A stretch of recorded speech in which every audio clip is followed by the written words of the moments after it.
What's going on, everyone? It's Adam Craig with Grandstand Golf. In this show, we're doing round 2 DFS Showdown targets for the 2021 Sony Open in Hawaii. Craig, we just did a TV coverage. We got it for about the last 3 hours there. What did you think of round 1 so far? Well, I think I'd rather be in Hawaii playing golf. That's probably what I was thinking most of the time. No, it's such a fun looking golf course. It's different than what we usually see, where the long driver, long hitter have such an advantage that it's wide open, and it really these guys who make their livings because of how good their short game is and being accurate off the tee. We get to see them on a course that really suits the skill set, which I think is a lot of fun.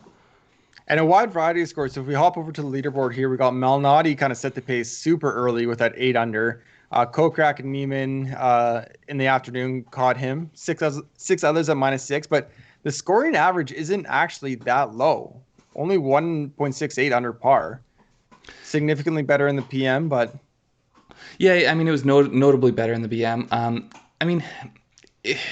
I feel like when you do have a course like this where there are birdies to be had, but people can also make bogeys, you are going to get some people that go lower than the average. It's a bit more of a broad range of scores because they just avoid making those bogeys.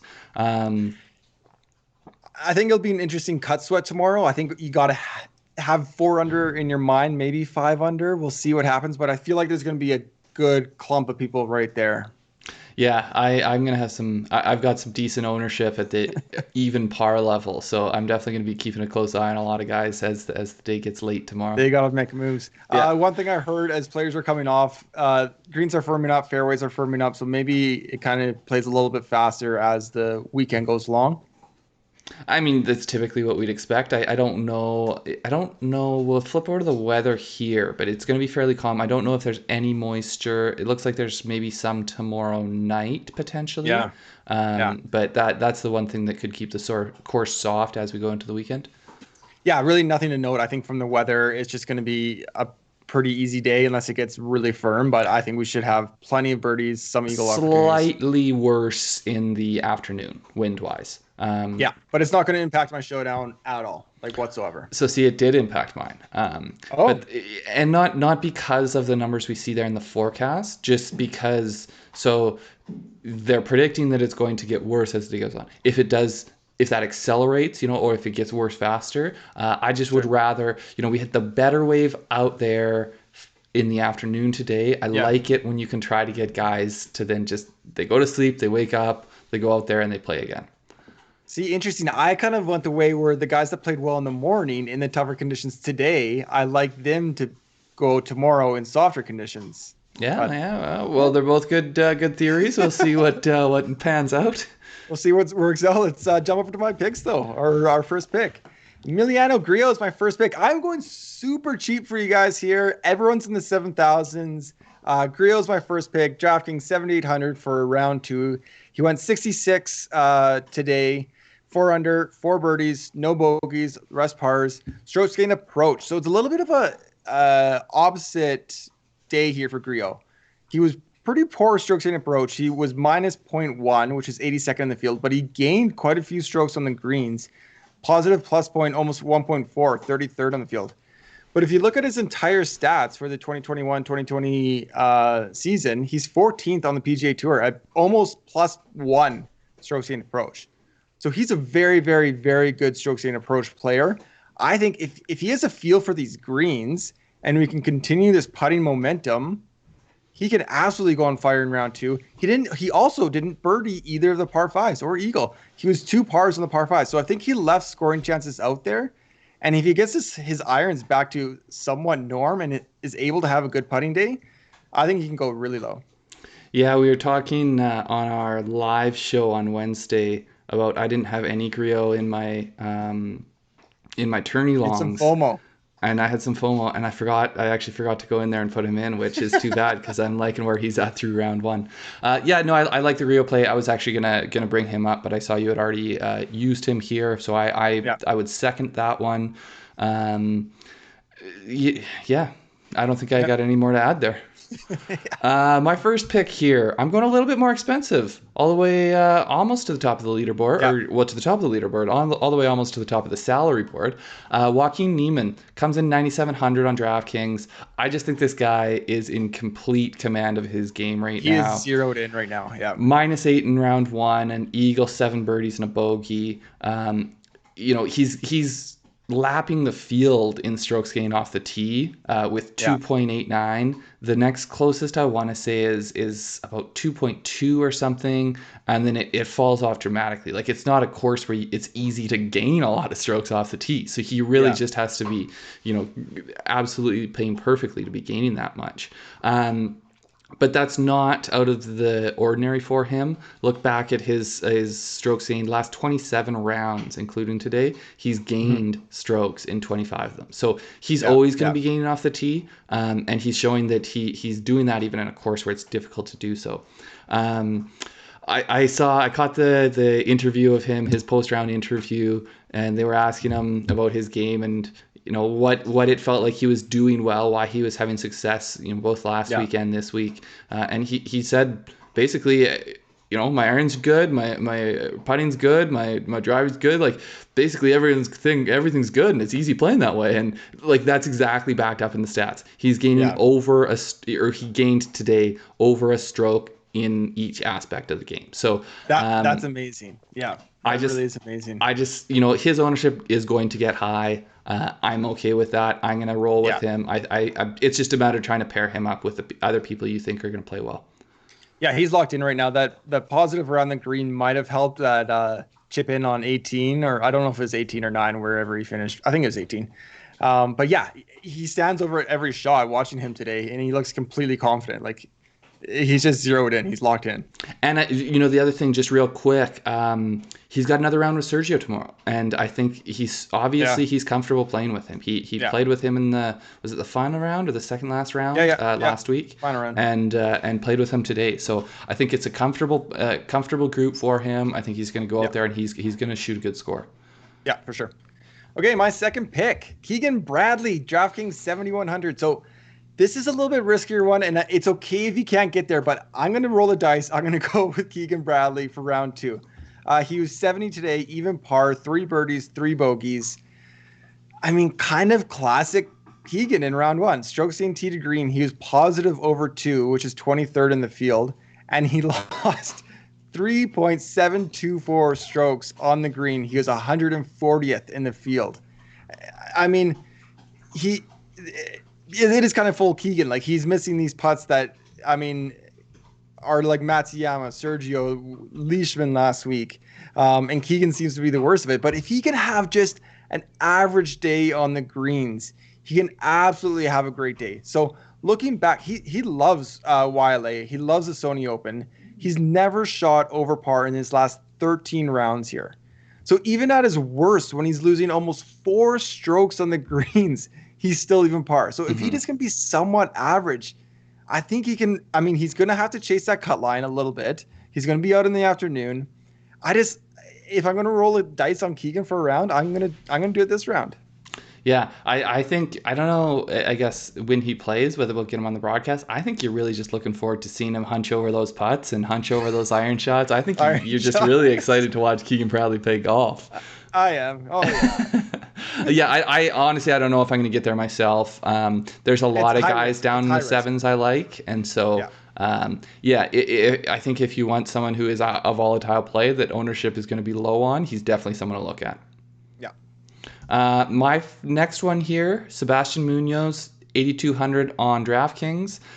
To me, it's obviously he had a good round 1, 5 birdies, 1 bogey. He's 4 under. I think to me it's a little bit.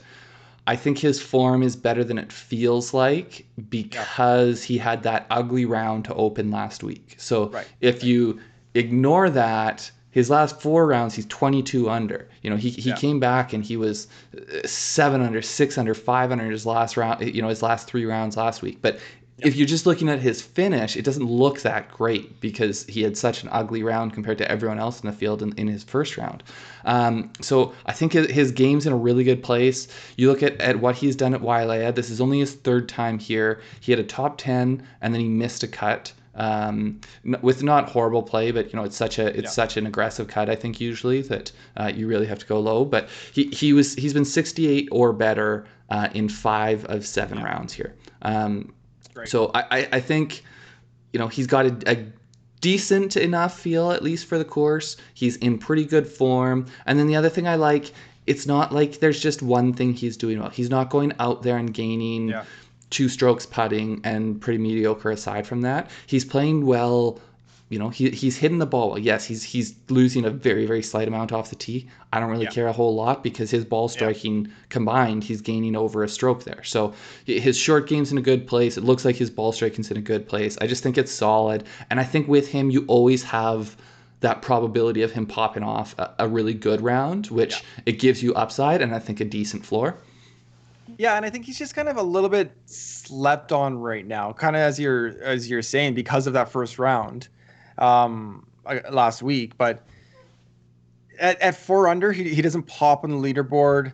His stats aren't exactly like off the page, strokes tee to green or whatever it is, and he's rating that kind of DraftKings average pricing. So I think he could be a little bit slept on, and I like that from Munoz. Yeah, there's also other attractive names around there too, which I think will keep his ownership a bit lower. Yeah, for sure. Okay, last one here for you. My third and final pick, Chris Kirk, 7,000 on DraftKings. He went out and went 65 for 5 under on Thursday, 1 eagle, 6 birdies, and a triple bogey. So had to look into the triple bogey. My little birdies told me that he actually hit the cart path on his drive, and his drive went OB. So he had to go back. He had to reshoot. It's a bad shot, but it's also just poor luck. That could have been a punch out and save a. Yeah, the consequences look worse than the swing was. Exactly. So it could have been a 7 under. It could have been. I mean, he did go an eagle 18, so he kind of made it up. But still, that triple bogey I think has a little bit of an asterisk on it. He didn't just kind of completely blow up. Unfortunately, they don't care when they're giving out the checks at the end of the week. So yeah, same with Morikawa. I think he had like that 1 tee shot back. Yeah. It's just a very balanced game. I mean, when I was talking about plays I like coming in, it was strokes gained approach and then capitalizing on that with putting. Right now, he's plus 1.23 in approach. He's 25th. He's 20th in strokes gained putting, just under 2. Going back, again, another guy who loves this course. He has 2 top 5s. He was 2nd in 2014, 5th in 2015. So he clearly likes this course. And I think he's playing really well. He's kind of coming out of this tough time he had, and he's playing good golf. 4 straight made cuts to end 2020. So I like what I saw in round 1, and I have a little bit of him in tournament long. I'm going to kind of double down for Showdown. I really like Chris Kirk. Yeah, I was going to say the same thing. I've got him rostered. I don't remember what my exposure, I want to say like 10, 15% kind of thing in week long. So yeah, happy to see good round 1. And I do, I liked him going in. So when you like someone going in and you see good play from them in round 1, there's no reason to not like them for the Friday round. So yeah. Thumbs up from me. My last one here, Siwoo Kim, 7,500 on DraftKings. Another guy I liked coming in, and he went out and shot a -6, 64, 6 birdies, no bogeys, pretty nice, clean scorecard. I was looking a bit further into him. His form has been really good since the PGA Championship. I believe he was 13th there, tied for 13th. But he's had 33, including today, he's had 33 rounds since then. He's gained strokes total in 25 of those rounds. And in 19 of those rounds, he's gained over 1.5 strokes. So it's not like, he's kind of middling along. He's playing really good. Now, if you look at it, he also has some rounds that are really bad. And that's sort of the part of Siwoo Kim that's the reality of it. And I'm okay with that in Showdown because especially Showdown, yeah. So if he's say he loses a stroke or 2 to the whole field, well, that kind of sewers your Showdown play of him as much as if he loses 4 strokes to the field. So I don't care if he blows up as long as he has the potential to blow up in a good way. But yeah, and then like both of the other guys I talked about, I really liked how balanced his, he was in terms of what he did out there today. Yeah. He did gain over or almost a stroke and a half putting, but he gained over a stroke around the green, over a stroke on approach, and almost a full stroke off the tee. So it just looks like, top to bottom, his game is in good shape, and he's going to be going out there early tomorrow. So hopefully he doesn't think about a whole lot of anything, goes home and sleeps, and gets back out on the golf course and just keeps up the same form. It's a hard guy I have rostering, and I don't know why. I just kind of have this mental block, but he absolutely does pop. I think it's because of weekend-long contests where I have that, but Showdown I think is a great play, especially if he's showing form. Yeah, okay, that wraps her up. Thank you everybody for watching. We turn these around in about 12 hours between rounds. So subscribe. If you're not already subscribed, I have to point this way. Subscribe to our channel. It does mean a lot to us. Watch our other videos and make sure to like and comment. Let us know who you like for Friday's round at the Sony Open. Yeah, let us know why you like or dislike our picks and who else you might like. Yeah, for sure. All right. Take care, everyone. See you guys.